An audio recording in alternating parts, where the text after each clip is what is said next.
seperti Pak Prabowo ini kan presiden yang ini sosok yang luar biasa. Ini sudah berinteraksi dengan politik nasional itu sejak presiden pertama, Anda bayangkan. Jadi sejak zamannya Soekarno jadi presiden, dia udah demo. Jadi sehingga hari ini kalau seorang Joko Widodo ingin membuat partai, bagus.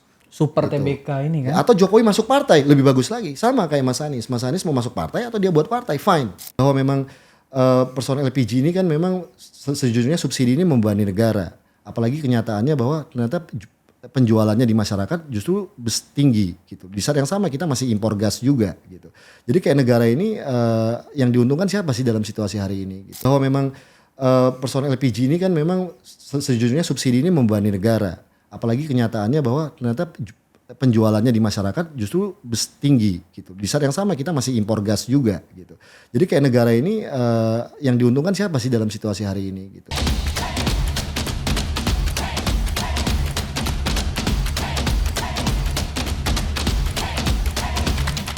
Oke, kembali lagi di Retorika Show. Hari ini gue bersama Bang Dimas Oki Nugraha. Nugroho. Biasa disingkat Bang Don. Gue kalau kata Don ini ngingatnya Bang Don Dasko. Bang Dasko. Ya, itu Dasko yang pertama lah. Don yang pertama. Don yang pertama. Ini Don yang kedua. Selamat datang Bang. Thank you. Oke. Gue nonton Bang Dimas itu saat di Tot Polit loh Bang. Bahas-bahas vernakuler. Karena gue nggak pernah dengar. Satu waktu malam tadi gue cek karena gue penasaran banget vernakuler. Yang keluar adalah rumah-rumah adat yang ciri khasnya bagus banget. Nah sekarang biar pada tahu lah ya. Vernakuler itu apa dalam artian yang Bang sebut? Secara itu sebenarnya berangkat dari konsep antropologi, vernacular politics. Ya, itu berdasarkan riset dalam konteks bagaimana sebuah masyarakat itu membentuk dirinya ketika lembaga-lembaga atau institusi-institusi formal itu tidak bisa bekerja dengan baik. Institusi formal itu banyak gitu, tidak hanya institusi yang kita bayangkan misalnya lembaga pemerintahan atau misalnya institusi politik seperti partai, tapi juga misalnya institusi-institusi adat gitu. Lalu kemudian komunitas-komunitas yang sifatnya konservatif itu ternyata tidak bisa berjalan dengan baik mekanisme sosiologis maupun secara komunitas, maka kemudian muncul jalur alternatif. Terjadi kebuntuan pada level formal, maka orang akan mencari jalur-jalur informal. Yang intinya orang mencoba untuk survive. Jadi balik lagi pada teori Darwin ya, dalam politik namanya Darwinisme politik. Orang akan mencoba survive. Karena bagaimanapun yang bisa sustain itu adalah survival for the fittest. Orang yang betul-betul akan bisa bertahan dan lalu kemudian bisa berkelanjutan. Nah untuk itu dia harus mengamankan semua aspek yang dia butuhkan dalam kehidupan untuk bisa bertahan. Nah, dia akan mencari jalan-jalan tikus. Nah, sehingga memang lembaga-lembaga formal yang tadinya dianggap vital, dianggap krusial itu ditinggalkan secara strategi dan maupun secara implementasi. Mereka akan mencoba jalur-jalur tikus yang penting nyampe. Oke. Ini prosesnya yang penting kecil nggak apa-apa gitu kan, sempit nggak apa-apa, yang penting sampai. Kalau kita kaitkan sama hari ini kan politik hari ini kan banyak orang berarti dong yang menggunakan ya vernakuler ini Bang untuk mendapatkan satu posisi, satu kekuasaan yang kemudian dia merasa dirinya gagah gitu kan. Dan itu pertama kali kejadian menurut Bang Dimas nih. Itu pertama kali vernakuler terjadi dalam politik tuh di era siapa? Sebenarnya ketika kita melihat bahwa ada kekecewaan terkait dengan partai politik itu, kalau dalam konteks politik ya di Indonesia, itu belum tentu bisa memenuhi ekspektasi dari kelompok-kelompok atau kekuatan politik tertentu ya untuk bisa diakomodasi atau difasilitasi ya, misi politiknya. Sebenarnya dilakukan oleh SBY era Pak SBY di era reformasi itu juga bagian dari vernakular. Beliau terpilih menjadi menteri di era Gus Dur maupun di era Megawati sebagai presiden waktu itu, dia bukan mewakili partai tertentu. Tapi ketika dia ingin mencalonkan dirinya sebagai presiden, maka Pak SBY tidak menggunakan partai-partai yang sudah ada waktu itu. Pak SBY membangun partai, membuat partai, institusi politik yang dia gunakan. Nah, lalu kemudian ini berkembang, terjadi yang namanya transformasi ya, atau mutasi lah. Orang kemudian ketika kemunculan Jokowi ini, Jokowi juga sebagai individu, dia melihat peluangnya untuk bisa tampil dalam kancah perpolitikan, baik di level daerah maupun di level nasional. Dia sesungguhnya mewakili dirinya dengan menggunakan partai politik sebagai vehikelnya, baik itu sebagai calon wali kota, baik itu sebagai wali kota Solo, sebagai gubernur Jakarta, sampai kemudian jadi presiden. Tapi kalau ditanyakan apakah Jokowi really adalah kader PDI Perjuangan yang sejati, menurut saya kan jawabannya sudah tahu. Dia bukan. Dia menggunakan institusi partai yang kemudian kita anggap ini justru partai ini seringkali belum tentu akan seiring sejalan dengan keinginannya Jokowi atau visi politiknya Jokowi, maka dia akan gunakan jika itu sejalan dan dia akan tinggalkan jika itu kemudian tidak berguna gitu loh untuk kepentingan-kepentingan dia. Nah, jadi vernakular ini dalam konteks perpolitikan nasional kita sebenarnya secara sah itu sebenarnya juga dilakukan justru di era SBY ketika PDI Perjuangan itu memilih orang-orang orang-orang yang kemudian layak dicalonkan dalam menjadi kepala daerah tapi sesungguhnya bukan dari kader partai yang sejati. Ketika PDI menunjuk Joko Widodo sebagai calon wali kota Solo dan Risma misalnya jadi calon wali kota Surabaya, ini kan mereka bukan memiliki background partai yang solid gitu loh. Bukan kader yang ideologis gitu ya. Dimulai dari bawah, enggak, tapi karena memang mereka mungkin dulu menjadi orang baik, lalu kemudian mereka punya kapasitas, punya integritas gitu, lalu kemudian dipilih oleh PDI untuk maju menjadi kepala daerah gitu. Dan ternyata proses ini itu tidak bersanding dengan penguatan institusi di saat yang sama, sehingga terjadi konflik seringkali ketika ketika situasi terjadi kekinian di era kekinian ya, sehingga kemudian ya fenomena di era Jokowi menjadi presiden, fenomena vernakular ini menjadi lebih kencang, keras gitu. Kita bisa lihat misalnya sosok seperti Luhut Binsar Panjaitan ya, Pak Luhut. Untuk mengatakan Pak Luhut itu kader Golkar kan belum tentu gitu.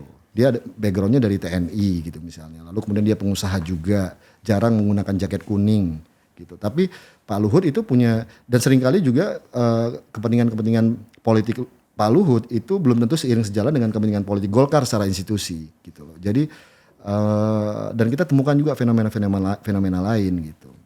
Dan saya pikir vernakular ini menjadi seolah-olah menjadi jawaban tapi short term ketika institusi-institusi politik atau kelembagaan-kelembagaan politik itu tidak bekerja dengan baik, tidak ada rekrutmen kaderisasi yang baik, tidak ada rekrutmen yang memang solid. Jadi vernakular ini menjadi jawaban. Tapi for the long term untuk penguatan institusi itu sebenarnya tidak cukup positif sebenarnya. Jadi gue juga membaca jadinya orang-orang yang berkaitan sama vernakular yang tadi Abang jelasin, itu kan berarti orang-orang yang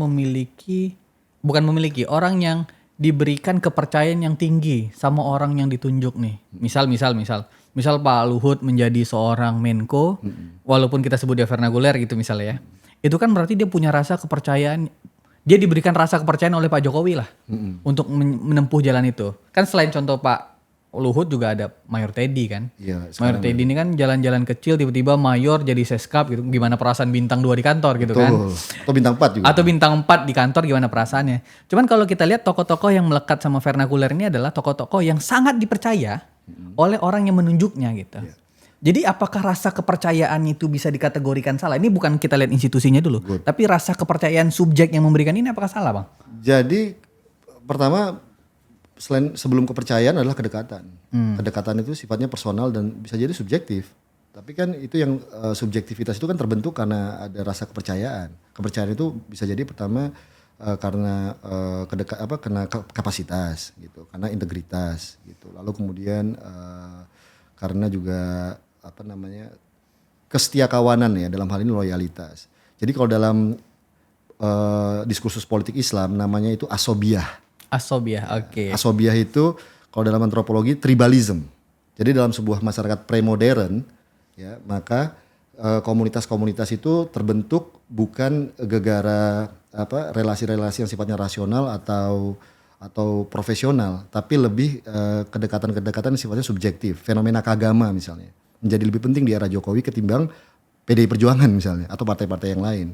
Gitu. Jadi ada asobiah, ada pengelompokan. Ada tribalism di sana, yang di sana terbentuk sebuah kedekatan, memang kedekatan itu informal, bahkan seringkali rahasia sifatnya. Tapi ada sebuah visi bersama memang untuk bisa mengakumulasi kekuatan atau kekuasaan secara politik gitu, dan juga secara ekonomi gitu. Nah, menurut saya antara dalam konteks vernakular itu betul. Jadi kepercayaan yang memang berdasarkan berbagai pertimbangan, tapi seringkali itu ya kombinasi antara objektivitas dan subjektivitas. Dan terbukti bahwa tandem antara Jokowi dengan Luhut di 10 tahun pemerintahan mereka gitu, itu menunjukkan sebuah pemerintahan yang cukup efektif ya ketika itu. Duonya mantap ya, mantap. Tandemnya mantap. Ini juga nih Bang, yang gua nggak tahu lah penilaian abang sebagai orang yang sangat perhatian sama political behavior nih bang. Kalau kita perhatikan juga, ini nggak tahu mungkin gua salah. Pak Jokowi itu kan rasa-rasanya waktu dia menjadi seorang presiden itu banyak orang yang di dekatnya, bahkan dalam hal ini keluarga, misal Mas Gibran jadi wapres gitu kan, terus kemudian ada menantunya juga jadi wali kota gitu kan, atau orang dekatnya lah untuk menjadi seorang pimpinan juga di satu wilayah tertentu gitu. Itu kan kita bisa bilang vernakular juga karena menggunakan jalan-jalan tikus yang sifatnya kekeluargaan. Nah kalau di Pak Prabowo ini kan gue juga tidak melihat tuh, dia memberikan vernakular kepada kekeluargaannya tuh. Kan anaknya nggak ada niatan untuk masuk politik gitu kan, bahkan keponakan-keponakannya udah dilepasin aja gitu. Ini kan ada filosofi yang berbeda di antara keduanya nih.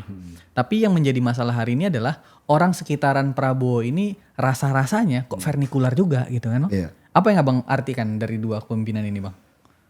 Begini, menurut saya ada beberapa hal ya. Tapi pertama bahwa Prabowo Subianto itu sesungguhnya memainkan dua trajektori. Trajektori pertama secara institusi dia masih punya Gerindra.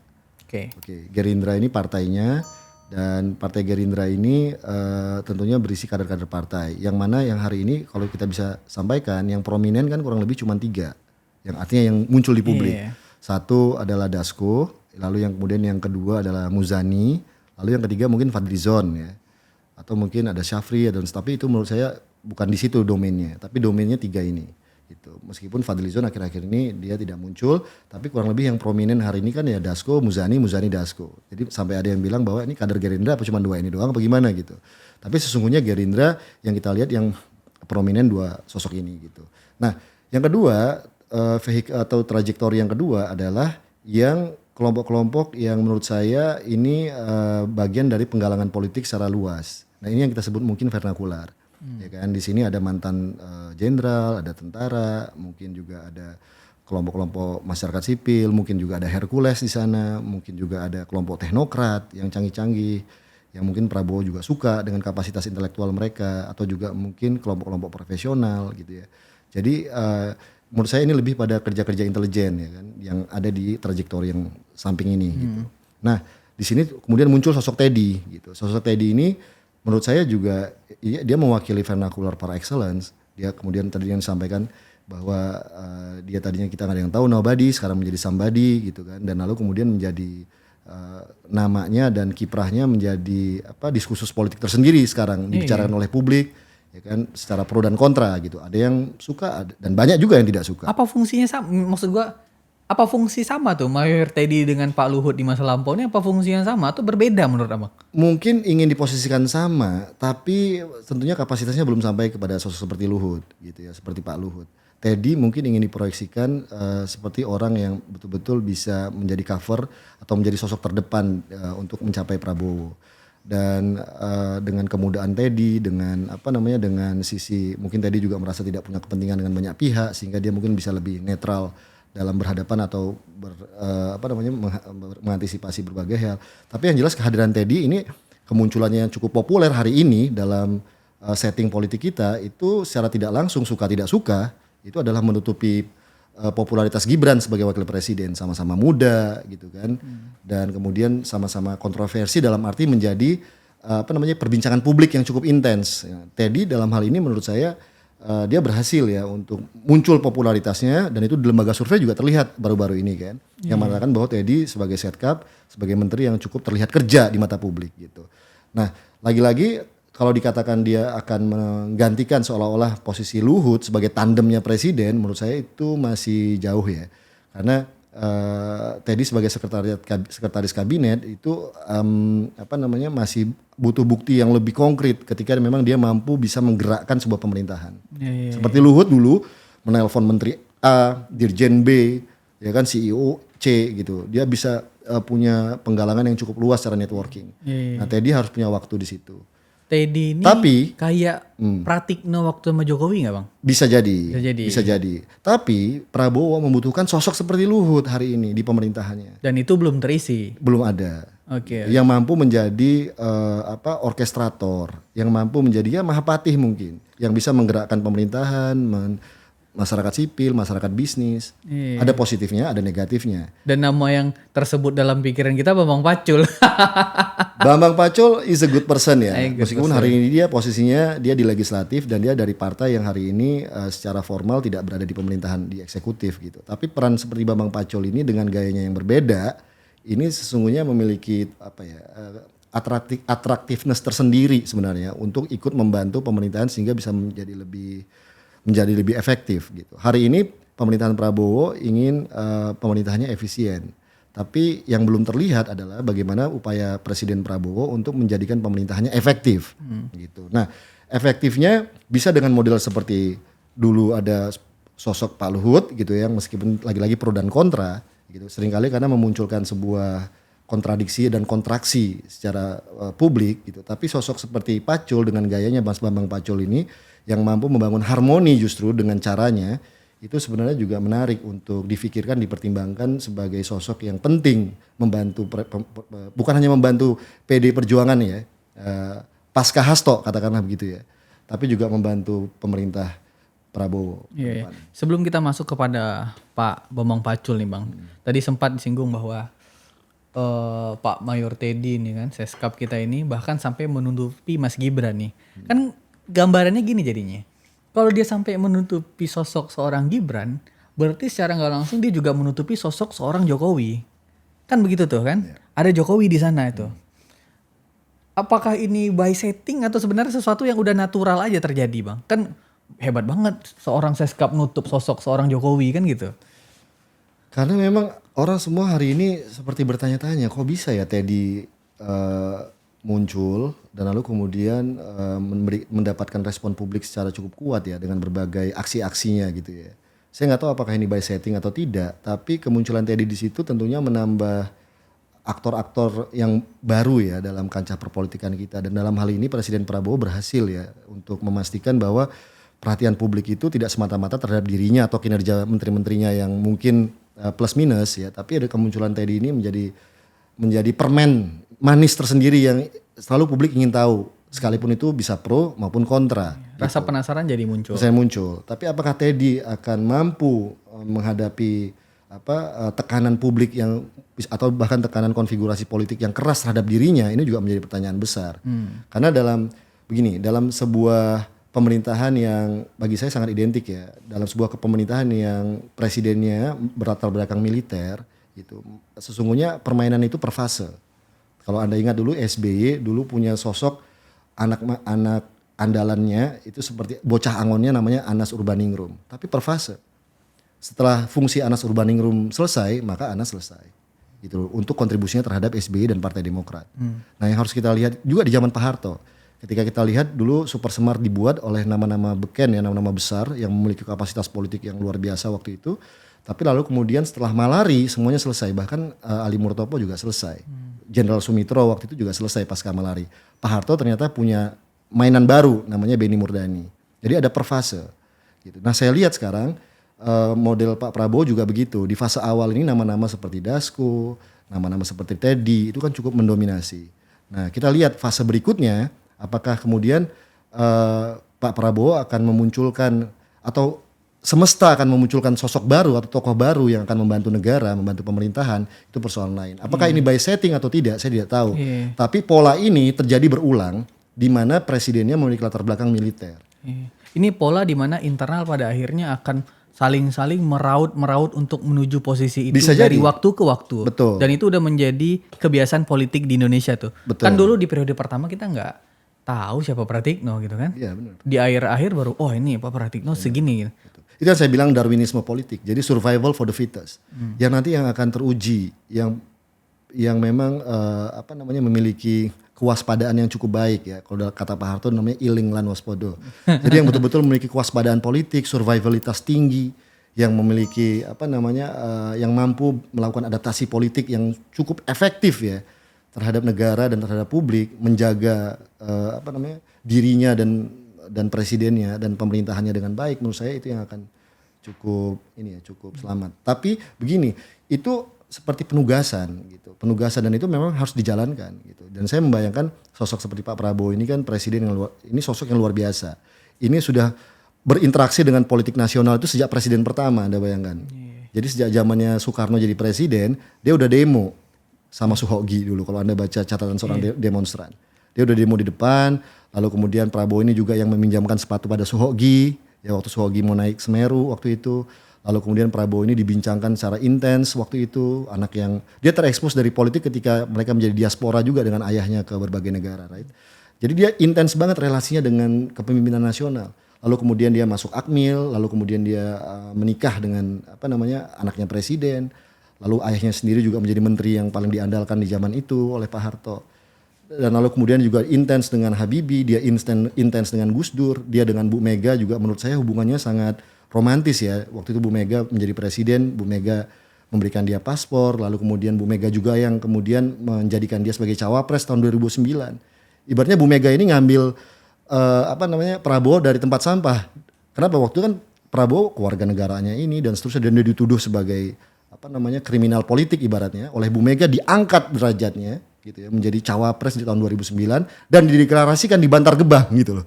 Di Bantar Gebang, bayangin. Jadi itu ilustrasi yang menurut saya luar biasa. Dan lalu kemudian zaman SBY juga Prabowo cukup eksis, di zamannya Jokowi apalagi. Jadi dia sudah berinteraksi dan makan asam garam itu dalam situasi politik yang cukup paripurna gitu. Dan itu menurut saya bisa membayangkan hari ini sosok seperti Prabowo itu dia ingin negara ini benar, dia ingin mencoba untuk menyatukan semua kekuatan secara idealis ya. Tapi pertanyaannya secara realistis, Prabowo juga harus melihat bagaimana mengelola negara ini, apakah memang cara yang dia lakukan sekarang secara Wilsonian ya, ingin secara normatif, secara idealis itu ingin menyatukan semua pihak, apakah akan efektif enggak gitu. Karena kenyataannya sekarang seperti yang disampaikan oleh mantan Presiden SBY ya, bahwa ini seolah ada dua matahari kembar.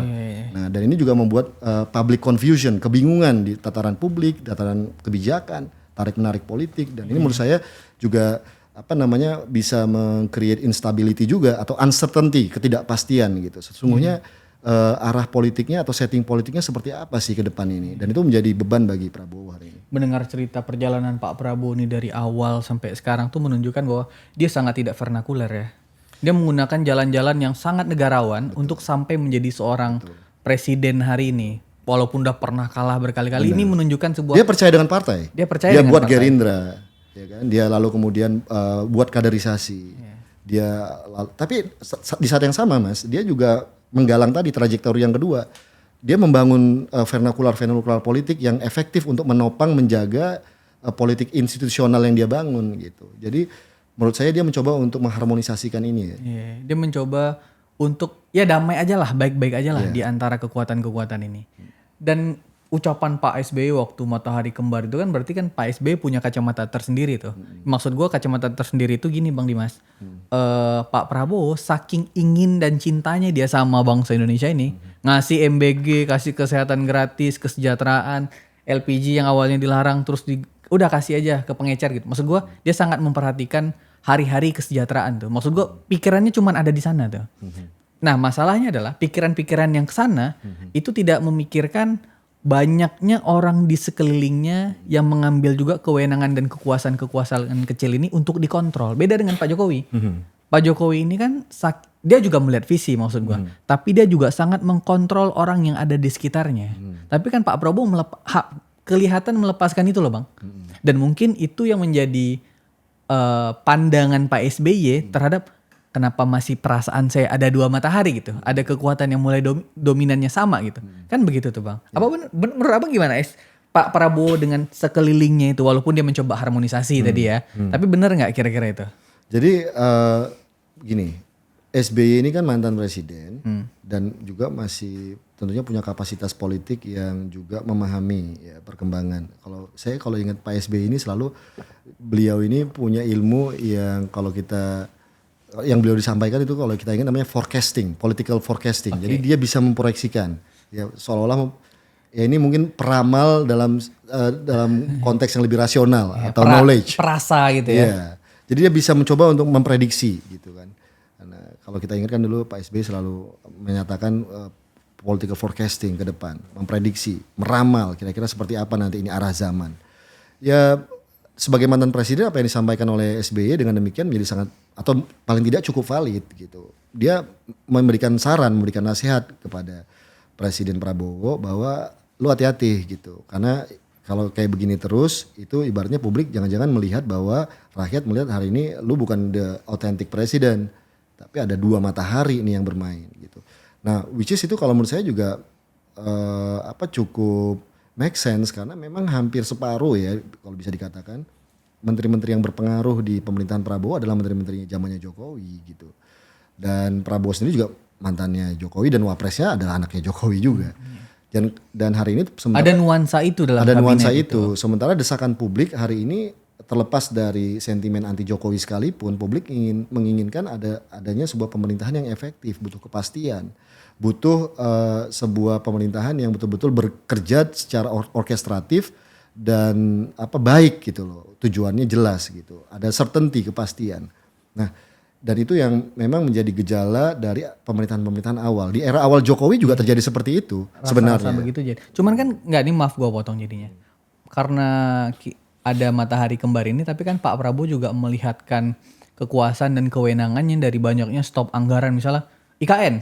Stop dulu walaupun ada. Maksud gue dia menunjukkan, wah gue juga presiden, gue punya hak untuk ini. Gak ada matahari kembar, cuman satu matahari. Betul. Ini gue stop dulu dananya. Iya. Kalau kalian merasa ada dua matahari ya gue lanjutin lagi nih IKN. Kan seolah-olah gitu tuh bang. Bisa jadi, kan itu kayak case by case ya. Yeah. Jadi ada case yang mungkin Prabowo ingin menunjukkan bahwa dia sangat otoritatif, sangat decisive. Dia independently mengambil keputusan yang memang karena dia memiliki hak konstitusi, mandat rakyat sebagai presiden yang sebenarnya, yang sesungguhnya.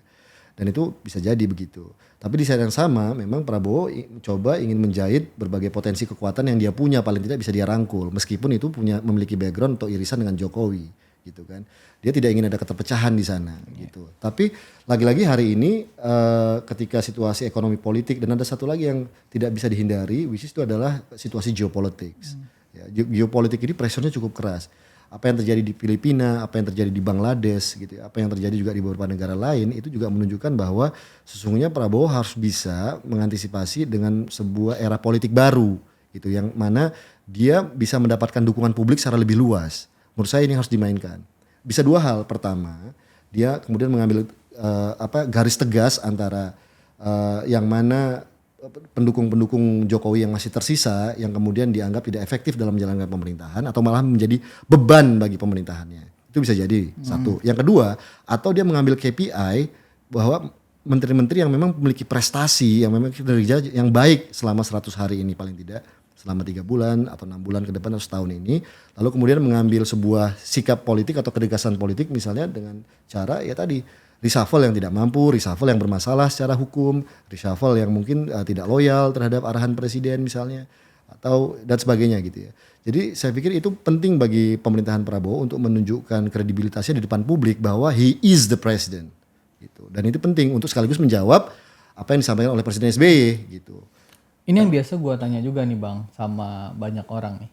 Kalau Pak Jokowi itu, ini kita jadi melihat dua sosok kepemimpinan besar jadinya nih. Kalau di era Pak Jokowi itu kalau rasa-rasanya ada seorang pembantu presiden dalam hal ini menteri gitu ya atau kepala deputi atau setingkatnya gitu ya, rasanya tidak cocok gitu ya, atau tidak menjalankan visi presiden kan bawaannya reshuffle. Ya udah ganti gitu. Tetap ganti atau merasa kayaknya lu terlalu ribut deh ganti gitu. Tapi kalau di era Pak Prabowo mungkin karena latar belakangnya sebagai seorang militer dan komandan ini bang, anak buah salah berarti pemimpin yang salah. Ada nuansa romantisme sehingga bawaannya nggak usah reshuffle lah, mungkin retreat lagi gitu. Ya benar-benar nggak benar? Yeah. Karena kan pemimpin militer kebiasaannya banyaknya begitu tuh bang. Bukan anak buah yang salah, tapi pemimpin yang salah. Harusnya dari awal pemimpin memilih, melatih sehingga anak buah menjadi sangat better gitu. Ini kan gaya kepemimpinan militer dibanding sipil gitu kan. Nah, gimana abang melihat fenomena ini terhadap Pak Prabowo? Jadi sekarang ini Prabowo Subianto ini kan lagi-lagi pertama dia tadi adalah kita harus lihat dia adalah seorang negarawan, politisi yang makan asam garam. Meskipun ini kadang-kadang bisa positif negatif gitu. Dalam konteks pengambilan keputusan politik Prabowo harus tegas diharapkan. Meskipun di saat yang sama Prabowo ingin tentunya menghindari citra publik yang selama ini diinjeksi ya seolah Prabowo itu adalah pemimpin yang militeristik, pemimpin yang misalnya keras dan seterusnya. Tapi ini kan Prabowo berada dalam posisi yang tinggi ya, dia kepala negara sekaligus kepala pemerintahan.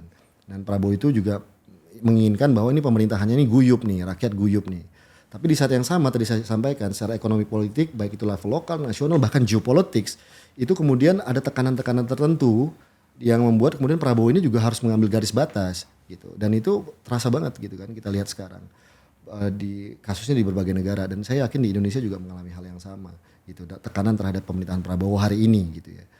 Nah, bahwa Prabowo itu cuman di satu sisi juga yang diharapkan ketegasannya iya gitu. Tapi ini persoalan teknikal. Jadi namanya kita sebut namanya political statecraft, keterampilan dalam menjalankan negara.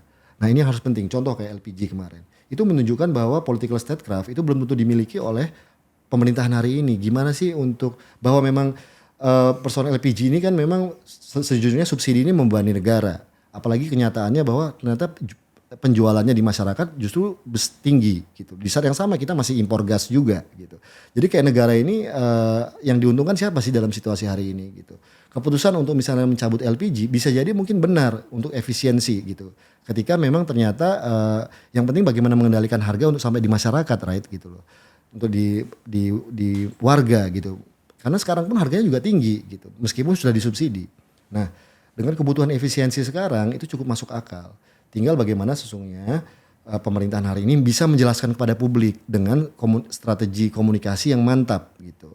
Dan itu yang menurut saya keterampilan berpolitik itu yang belum dijalankan dengan baik gitu. Ini kan persoalan orkestrasi. Nah, bahwa memang itu ada kaitannya dengan polarisasi kekuatan politik yang ada di tubuh kabinet bisa jadi gitu. Dan di awal-awal pemerintahan Jokowi juga begitu sebenarnya. Jadi proses benturan-benturan, gesekan-gesekan ya yang kemudian yang kalau kita ingat kan dulu cukup masif tuh gitu waktu itu di awal-awal. Tapi kemudian learning by doing ya kan over time itu terjadi proses adaptasi apropriasi gitu. Tapi lagi-lagi tetap harus ada yang menjadi jenderal lapangan tengah. Jadi harus ada yang memang memastikan bahwa agenda-agenda prioritas pemerintah itu berjalan dengan baik. Nah, sekarang itu sempat dilakukan oleh kombinasi antara di eranya Jokowi ada Pak Luhut, ada Pak Pratik misalnya, ada siapa lagi gitu. Nah sekarang ini kita belum menemu formulanya, belum terlihat nih di eranya Prabowo. Apakah Mayor Teddy bisa melakukan itu? Menurut saya tidak bisa Mayor Teddy sendirian. Ini harus kolektif, harus ada formula. Gimana dong Dasko dengan mengurus politikal hari-hari, Bang? Dasko menurut saya for some extent dia sangat jenius ya secara politik. Dia sudah cukup mampu dalam orkestrasi. Tapi lagi-lagi ini kan Don Dasko ini, Prof Dasko ini berada di legislatif. Ini harus ada yang memang betul-betul memahami bagaimana orkestrasi birokrasi, pemerintahan, program prioritas gitu. Dari 5 Menko Pak Prabowo belum ada ya? Menko itu sangat sektoral. Kan dulu Pak Luhut. Luhut Menko juga hitungannya. Nah, kalau kita lihat sekarang social capital, Luhut itu agak paket lengkap sebenarnya. Paket lengkap gimana? Backgroundnya dia jenderal, dia backgroundnya ada intelijennya, dia backgroundnya juga pernah bertugas menjadi duta besar, dia lalu bisnismen yang sukses, lalu kemudian masuk di pemerintahan, dia punya jaringan yang luar biasa, diterima di kalangan kelompok-kelompok Islam sekalipun misalnya. Dia ada sebuah jejaring yang membuat dan dia paham pemerintahan. Gitu. Dan Luhut juga memang tidak terbaca ambisius untuk sebuah kekuasaan untuk waktu itu. Tapi kan kita bagaimanapun Pak Luhut is a political man. Dia pasti punya impian politik. Even kalau menurut saya Mayor Teddy sekarang udah punya impian politik ya kan. Ya semua yang pernah menginjakan kaki di istana atau kekuasaan mengecap ya manisnya kekuasaan pasti punya mimpi kekuasaan gitu. Which is itu normal. Tapi artinya poin saya adalah bahwa untuk berharap juga bahwa Prabowo harus berharap seperti Pak Luhut juga itu tidak bijaksana untuk republik ini karena Pak Luhut kan juga sudah semakin tua kan harus ada bangsa ini sudah regenerasi gitu harus ada kaderisasi dan harus dipersiapkan. Nah tapi begitupun kalau misalnya pemerintahan hari ini bersandar lagi pada Pak Luhut ya kapan yang lainnya bisa muncul gitu loh untuk bisa berkontribusi dan menunjukkan dharma baktinya pada negara gitu. Nah Pak Prabowo harus mencari sosok-sosok yang mungkin reliable untuk bisa dia percaya menjalankan itu secara formulatif gitu. Ada yang di legislatif, itu adalah Don Dasko, ada yang di eksekutif siapa gitu. Makanya keluar nama sebelum yang kita bahas di awal tadi, yaitu Bang Bambang Pacul. Sebagai jadi kan yang gue baca jadi rumusnya kan yang begini. Kalau ini karena Bambang Pacul begitu populer ya di kalangan anak muda ya? Sangat populer sebagai orang. Kenapa tadi tiba-tiba come up Bambang Pacul itu saya juga kaget. Tapi itu karena dia, memang saya tahu sih kalau saya ngobrol sama anak muda, Bambang Pacul ini cukup populer. Ada kaitannya sama vernakuler ini Bang. I see. Ada kaitan. Korea itu sangat berkaitan dengan apa yang gue tonton waktu Abang di Total Politik. Itu sangat berkaitan. Jadi rumus yang juga gue baca itu kan kalau misalnya pemimpinnya sipil karena punya ya daily sipil hari-hari, maka dia butuh operator seperti Pak Luhut yang latar belakang dari seorang jenderal militer yang cukup tegas lah kalau nelpon udah sini gua datang ke kantor gitu kan. Sini kita selesaiin aja. Maksudnya pendekat, cepat selesainya. Nah, apa karena Pak Prabowo adalah orang yang berlatar belakang militer, dia butuh operator lain di eksekutif yang berlatar belakang sipil. Bisa. Untuk menjadi penyeimbang di antara keduanya. Ini kan enggak kan Mayor Teddy juga militer, Pak Prabowo juga militer, belum ada nih nuansa sipil dalam kabinet ini. Untuk orang yang menjadi operator utama kan gitu kan. Gimana dengan nama Bambang Pacul ini? Mas Pacul ini memang karakternya sebenarnya ya memang dia bisa menjadi troubleshooter. Ya kan seperti kayak model Pak Luhut, tapi dengan gaya yang berbeda. Ya, gaya gini loh. Mas Pacul ini, Bambang Pacul ini kan sosok lagi-lagi politisi yang juga makan asam garam. Beliau itu istilah beliau kan dia merepresentasikan Korea yang melenting sampai pada posisi hari ini. Ini vernakuler juga. Ini vernakuler, gitu. Dia vernakuler par excellence juga dalam konstelasi elitisme di tubuh partai yang begitu kental, kan gitu. Jadi dia from hero to zero. Dia nobody menjadi somebody sekarang dan punya kontribusi besar dan paham dan sangat memahami tentang konstelasi politik yang bergerak gitu hari ini. Di saat yang sama dia vernacular, dia from zero to hero, tapi at the same time dia menjaga pilar-pilar politik kepartaian yang sekarang itu sangat identik dengan politik dinasti di Teguh Umar, Megawati, lalu Puan Maharani. Dan itu kita anggap sebagai sebuah institutional bonding ya, yang kemudian membuat partai seperti PDI Perjuangan ini sampai sekarang masih kokoh gitu loh. Which is itu menurut saya juga tidak bisa itu sangat make sense gitu ya. Itu sangat make sense bagi PDI untuk bisa membangun institusinya, memperkuat kelembagaan politiknya, ya kan, tetap didukung oleh Wong Cili, tetap didukung oleh rakyat ya. Dan itu menurut saya itu adalah bagian dari strategi partai itu untuk bertahan. Nah, Bambang Pacul mampu mensinkronkan antara vernakular politik ini, kader-kader yang melenting itu dengan kebutuhan untuk menjaga ideologi dan institusionalisasi partai yang diwakili oleh Teguh Umar, yang diwakili oleh Megawati Soekarno Putri, oleh Puan Maharani hari ini. Dan bagi saya itu sesuatu yang positif gitu. Tidak ada kontraksi di sana, tidak ada karena hubungannya partai politik sama vernakuler. Tapi kalau vernakuler sama lembaga negara ini menjadi soalan lain. Nah, ini menjadi soal lain gitu. Tapi pun menurut saya dengan kapasitas Bambang Pacul, dia bisa menggunakan social capital ini tadi untuk dia gunakan berkontribusi di level negara.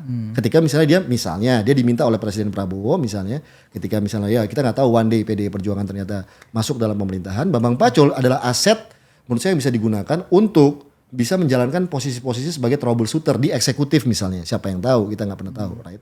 Tapi dengan cara yang berbeda seperti yang cara dilakukan oleh Pak Luhut, yang sangat direct, yang sangat langsung gitu. Dengan cara dia, Mas Pacul ini menggunakan artikulasi halus tapi tajam seperti Korea, melenting. Itu kan sebuah penemuan-penemuan yang menurut saya cukup jenius ya, cukup cerdas. Karena itu mewakili banyak perasaan kebatinan banyak orang, khususnya anak muda misalnya. Yang hari ini kemudian merasa mereka bisa nggak sih untuk berkiprah dalam sebuah institusional politik atau kelembagaan politik yang sudah begitu kental dengan patron-patron, udah begitu kental dengan kepentingan-kepentingan konservativisme atau ya kelompok-kelompok lama. Bisa nggak mereka terakomodasi? Nah, ternyata bisa gitu kan. Dan saya pikir ini metode pendekatan Mas Pacul ini kalau disebut oleh ada namanya intelektual Inggris namanya Chantal Mouffe, dia adalah namanya political agonism. Jadi agonism itu berbeda dengan antagonism.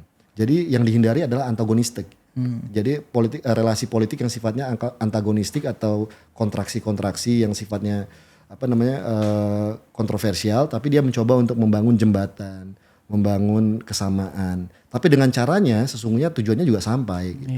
Ini makomnya udah tinggi juga bang. Ini udah tasawuf sebenarnya. Tasawuf, di ilmunya udah di atas. Iya. Cuman kalau kita lihat Pacul is good. Kayak Pak Luhut itu kan udah makom juga udah tinggi gitu kan. Pak Luhut dengan caranya ya. Dengan caranya sebagai bagian dari militer. Pak Pacul juga makomnya udah sampai. Pak Jokowi dan Pak Prabowo menemukan orang-orang yang makomnya udah tinggi. Anggaplah nih misalnya gua memisalkan nih kan Pak Pacul oke lah, nggak mungkin lah ada senior juga, udah di DPR juga wakil ketua MPR. Kan perlu cari orang-orang di generasi di bawahnya yang udah sampai ke makom itu kan. Nah itu kan nggak ada hari ini tokohnya. Kalau kita bisa sebut siapa yang makomnya? Di Indonesia apa di partai? Di Indonesia. Yang untuk menjadi operator Pak Prabowo siapa misalnya? Menko. Bang Agus, ya pangeran. Silver Spoon. Kalau Pak Bahlil, iya Pak Jokowi banget kelihat kedengarannya gitu kan. Caimin, gua nggak merasakan itu gitu. Ini kan tokoh yang sangat sulit dicari. Ini bukan orang yang bisa dicari kayak siapa ya, coba kita survei dulu dong yang udah sampai, kan nggak bisa begitu tuh Bang. Orang yang lahir karena alam. Itu dibilang Tan Malaka terbentuk. Baru terbentuk. Jadi harus cari orang-orang yang memang sampai pada makom itu. Iya. Dan lalu jebulannya atau outputnya itu bukan lagi-lagi bukan antagonisme tapi agonisme, yaitu orang-orang yang mencapai, kalau menurut saya dia sudah bisa sampai pada titik yang kalau disebut Pancasila itu hikmat kebijaksanaan. Jadi melihat situasi politik itu atau realitas politik itu dengan empati. Oh jangan-jangan Anies Baswedan Bang? Well, ini Anda kalau nanya gitu sama saya jawabnya susah, ya kan? Tapi gini, untuk sekarang dalam setting politik hari ini, maka kita butuh yang juga memiliki sisi political acceptance yang tinggi. Okay. Nah, orang seperti Bambang Pacul ini, menurut saya dia memiliki political acceptance yang tinggi. Siapa sih yang hari ini sebelah sama Bambang Pacul? Gitu loh, hari ini orangnya dia lucu, punya kapasitas, dia selalu memberikan solusi gitu, dan dia menghindari adanya kontradiksi tadi ya gitu. Kalau Pak Luhut masih ada kontradiksi yang dibuat meskipun outputnya clear gitu, jelas ke sana, rasional gitu. Tapi yang penting kan sekarang hari ini dalam publik kita yang atau penonton, political audience kita yang kadang-kadang ini kan kalau Ben Anderson bilang politik itu kan seperti panggung, teater gitu. Ada peran antagonis, ada yang protagonis. Nah, lalu kemudian dengan gendangnya seperti apa mereka menari di panggung kan. Oh iya Bang, jawab dulu Bang Anies gimana? Kalau Anies menurut saya hari ini untuk menjadi peran seperti Pak Luhut misalnya, sebagai operator, kan the reliable operator. Rumus yang kita bilang kan sipil, itu kan dia. Menurut saya kurang cocok. Okay. Kenapa lagi-lagi? Anies is vernacular. Okay. Dia nggak punya partai hari ini. Meskipun dulu di awal-awal ketika saya pernah satu forum tuh sama Bang Rocky Gerung waktu sama EF, saya bilang Anies sama juga ada Bang Julvan waktu itu. Saya bilang Anies harus punya partai. Karena kalau tentara kita tuntut untuk menjadi seorang profesional, politisi sipil itu juga harus profesional. Oh itu kelemahannya. Dia harus masuk partai, paling tidak dia harus membangun partai. Itu kelemahannya. Ya Pak Luhut membangun militer pada masanya. Ingat tadi Prabowo. Pacul membangun PDI pada masanya. Prabowo sekalipun dia sudah tidak bertugas di tentara, dia lalu kemudian masih di Golkar, lalu dia keluar dari Golkar, dia bangun partai. Jadi tetap harus ada trajektori ingin membangun institusi. Karena negara itu harus dibangun dengan institusi. Gitu loh. Dalam politik modern, tadi saya bilang dalam konteks pre-modern ada asobiah. Tapi dalam politik yang lebih rasional, lebih modern hari ini dan lebih accountable, itu maka harus ada institusi yang legitimate dalam konstitusi untuk terlibat dalam proses perumusan kebijakan secara formal, namanya partai. Gitu. Itulah menunjukkan bahwa seorang politisi itu bertanggung jawab terhadap sistem yang hendak dibangun, sehingga keputusan-keputusan diambil jangan karena gara-gara personal, jangan gara-gara pertimbangan karena keluarga atau diri sendiri, keselamatan diri sendiri atau keluarga, tapi karena keselamatan bangsa. Paling tidak dia punya konstituen yang teruji melalui sebuah sistem bernama partai politik. Itu yang namanya politisi profesional dan bertanggung jawab. Tentara juga begitu, kita tuntut tentara harus profesional sebagai seorang prajurit, sebagai seorang perwira, sebagai seorang militer. Dia harus menjadi seorang tentara yang benar. Itu bukan jadi Ronin. Dia harus jadi samurai. Jadi kan gitu. Politisi-politisi Ronin ini sebenarnya adalah jalan-jalan yang sangatnya tidak dianjurkan di bangsa ini karena tidak ada pelatihan atau cara berpikir atau elektoral yang mumpuni untuk dia memimpin gitu. Orang yang hebat itu adalah orang yang mampu menjahit antara, kita kan tahu juga bahwa institusi kita juga banyak yang obsolete, banyak yang kuno, birokrasi kita seringkali justru tidak lambat. Iya gitu lamban, partai politik dikuasai oleh oligarki tertentu misalnya. Kita juga menghargai munculnya figur-figur yang hebat, sama dulu kayak PDI menghargai Jokowi, lalu menghargai Risma, menghargai siapa lagi banyak tuh waktu itu. Lalu kemudian partai-partai lain lah, kemunculan sosok-sosok seperti yang tadi saya sampaikan, ada Luhut di Golkar, lalu kemudian ada sosok seperti Bahlil mungkin, ada seperti yang mungkin tidak punya catatan riwayat kaderisasi politik di partai tersebut yang kokoh gitu, tapi mereka kemudian diberikan peran dan peluang untuk masuk gitu. Saya pikir itu fine gitu, tapi dia harus punya tanggung jawab untuk membangun institusi dan memperkuat institusi. Oke, kalau institusi hari ini mungkin skalanya 2.0, sekarang udah eranya 4.0, nah institusinya harus 4.0. Jadi sama dengan kebutuhan atau tren zaman hari ini yang membutuhkan kader-kader yang 4.0. Jadi birokrasinya atau institusinya nggak ketinggalan gitu. Jadi ini harus, nah orang seperti Pacul itu menurut saya punya pemahaman seperti itu.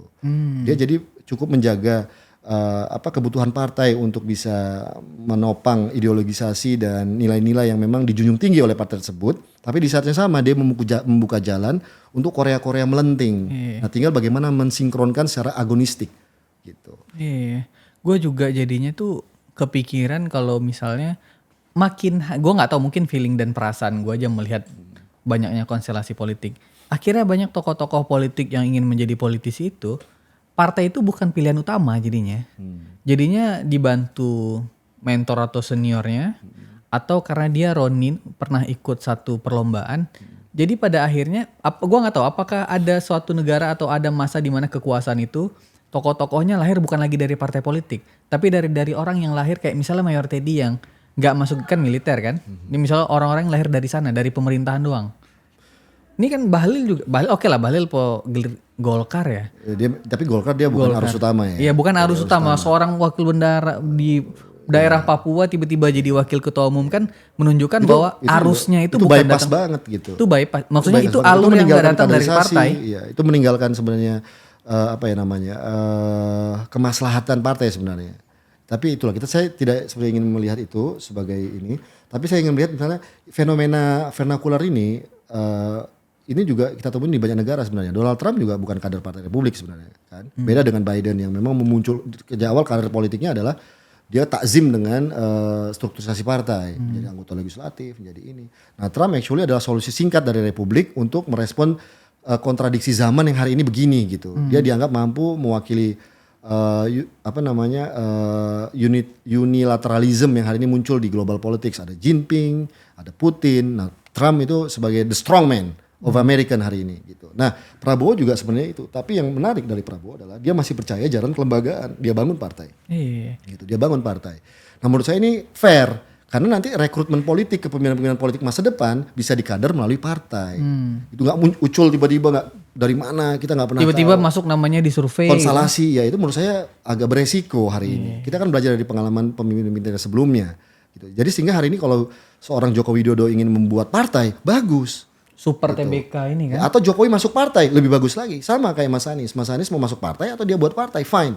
Gitu. Nah, menurut saya ini penting hari ini ke depan untuk bisa memastikan bahwa kelembagaan politik kita itu bisa lebih baik, bisa lebih sehat, demokrasi kita lebih sehat dan ada yang namanya kepastian politik gitu. Jadi orang itu dalam lanskap konstitusi kita hari ini presiden itu tidak liar dalam mengambil keputusan-keputusan yang terkait dengan kemaslahatan hidup orang banyak.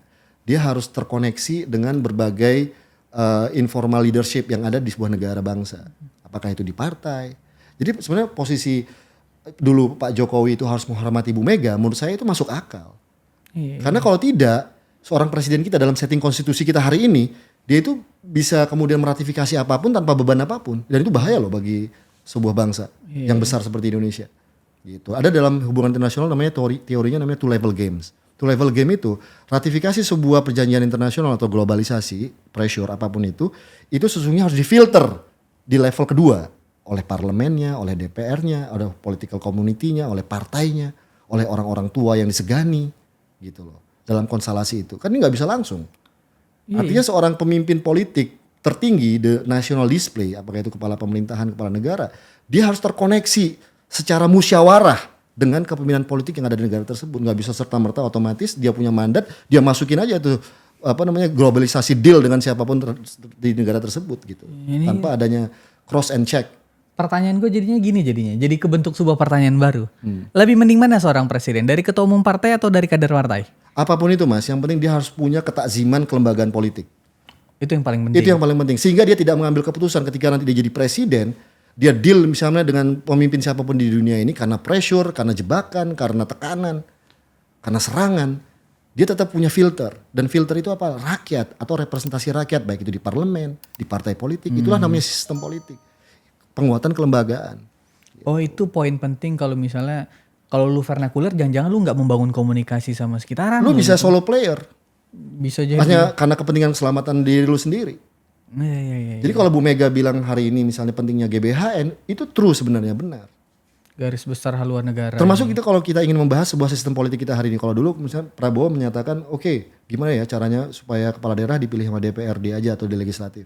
Itu bisa ya bisa tidak. Tapi yang terpenting adalah bagaimana di atas langit negara ini masih ada konstitusi. That's the most important things. Sehingga pemimpin tertinggi tidak bisa melakukan deal politik itu seenaknya saja dengan kekuatan-kekuatan politik luar. Jadi harus ada langit keberapa atau langit atau payung politik yang bisa menjamin keselamatan negara. Itulah pentingnya tadi two level game. Gak bisa hanya single game. Itu namanya dalam konteks ratifikasi perjanjian internasional itu harus ada kesepakatan lagi di sini untuk kepentingan domestik, kan belum tentu sama dengan kepentingan domestik. gitu. Kepentingan rakyatnya, kepentingan Retreat nasional. salah satu bukti untuk mempersatukan komunikasi ini biar kepentingan domestik sama. Itu informal. Itu informal. Tapi kan yang kita butuhkan pendekatan kelembagaan. Makanya konstitusi jangan dirusak, harus dihormati. Karena ini adalah gamenya. Ini yang mampu menyatukan kita. Jadi sekali konstitusi diganggu, maka problemnya bisa ada presidennya.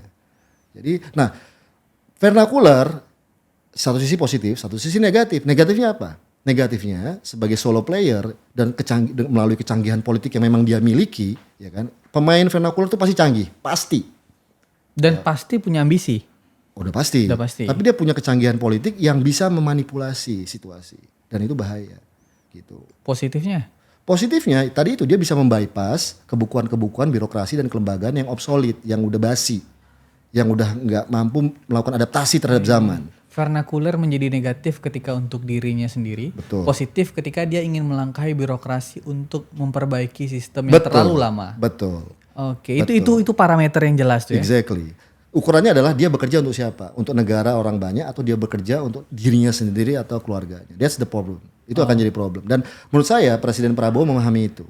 Nah, ini di sini menurut saya Prabowo masih punya